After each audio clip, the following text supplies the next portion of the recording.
Firstly, thank you so much for this comment. That is so lovely to say.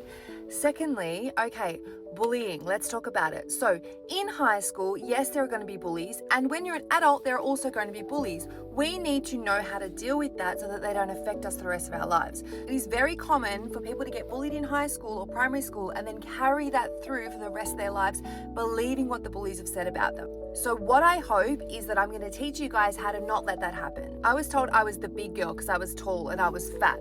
So I carried that with me for the rest of my life, kind of believing that meant that I wasn't worthy of love, of success, of everything that I want. Because of these small comments every now and then throughout school, it's carried with me till I'm an adult, and I know a lot of adults feel this way. What I wish I could tell my younger self is, this is not about me, okay? Whatever the bullies are saying, it's not actually about you. It's a reflection of them, their trauma, their home lives, their belief about themselves, their limiting beliefs, and whatever their ego is saying to them to put them down. So if you've seen any of my series, you'll see that Zara, the main bully, she has an inner ego, like everyone has, and it puts her down all the time. It makes her feel not good enough.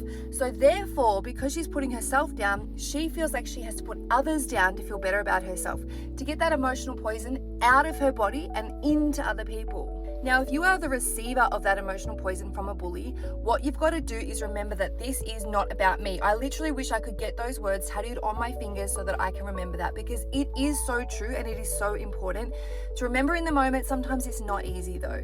I have a whole subscription series about Zara, the main bully, and the behind the scenes of why she became a bully. So what happened to her when she was a child, how her ego came about and why, and what it's still doing to her now. So like in everyday situations, what the ego is actually saying to her, then for her to have to offload that emotional poison and put it onto others and try to put other people down, as you may have seen in the regular series as well. She tries to put Susie down all the time because she's jealous, because her ego is telling her all these things that she doesn't feel good enough anymore, so she's got to make Susie not feel good enough. And that is what bullies do because of their ego. Now, we've all got an ego voice as well. So the second part of not feeling hurt by bullies, apart from knowing that it's not about me, is catching our own ego voice, okay? So we've all got an inner ego and we've all got an inner higher self. So the part of us that puts us down and the part of us that builds us up and makes us feel better about ourselves, okay? Our true, best, amazing self. I also have courses on this in my Stand store if you want to know more. So let's talk about it. The ego voice will be putting you down and making you feel not good enough as well. It'll be telling you that whatever the bully said is so true, and it may stay with you for life. So we've got to catch that ego voice and get it out of our system and realize that it's just a part of us. It doesn't have to be our truth, and our higher self is our truth. So what I like to do is sit in front of the mirror when I'm feeling triggered by something. I let my ego talk it out. I say, okay, how am I feeling? And my ego comes and I just like visualize that taking over my body, and I'm like, this is how I feel, it's not fair, this and this, and just rage it out, right? Then once it's all out, I get my higher self voice to come in and remind me of who I truly am and the true things about me and all the amazing, beautiful things that I want to believe.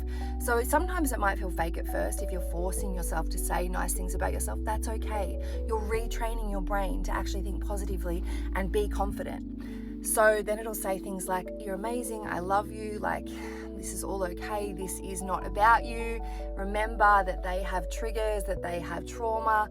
You are amazing. You don't need to worry about this. You don't deserve this, etc., etc. Okay?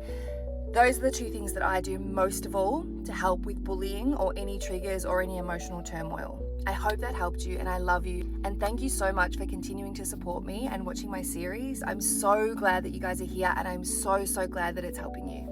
Love you.